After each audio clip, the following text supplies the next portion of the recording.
Before we can learn concepts of the energy transfer model, we need to know some basics about certain types of energy.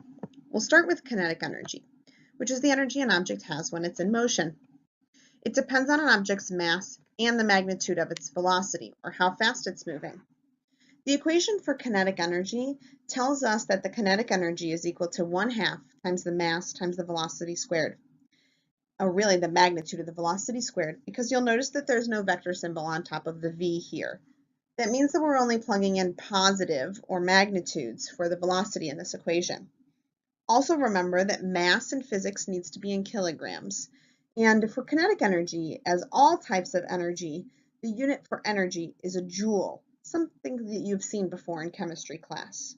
A joule is equivalent to a kilogram, meters squared per second squared. Another type of energy we'll use is gravitational potential energy, which is the energy that's due to the gravitational interaction between two masses. Typically, we're dealing with gravitational potential energy on Earth, and so it's between some object and Earth as our two masses. It depends on the object's mass, gravitational acceleration, and the object's height. And you'll see the equation for gravitational potential energy is mass times gravitational acceleration times height. The gravitational acceleration in this equation, you'll notice, does not have a vector symbol on top of it. That tells me that we only plug in a positive 9.8 meters per second squared into this equation. Once again, mass must be in kilograms, and height should be in meters, the standard unit for any distance relationship in physics.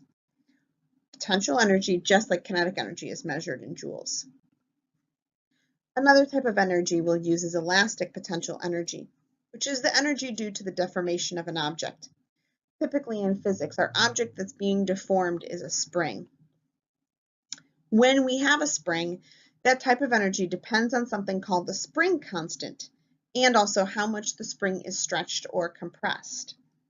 The spring constant is simply a number that tells us about how stretchy the spring is. Our equation for elastic potential energy of a spring is 1/2 K, which is the spring constant, times x squared, where x is how much the spring is stretched or compressed.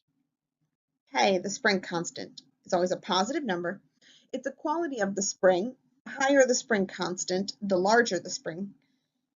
The stiffer the spring, the harder it is to stretch it. And also, the spring constant is measured in newtons per meter.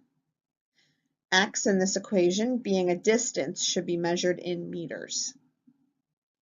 The last type of energy that we'll talk about is thermal energy, which is energy associated with heat. For the purpose of physics, we think about thermal energy as being created when friction is present. And it increases, or the amount of thermal energy something has, increases as an object is moving across a surface where friction is present. We don't have a specific equation for thermal energy.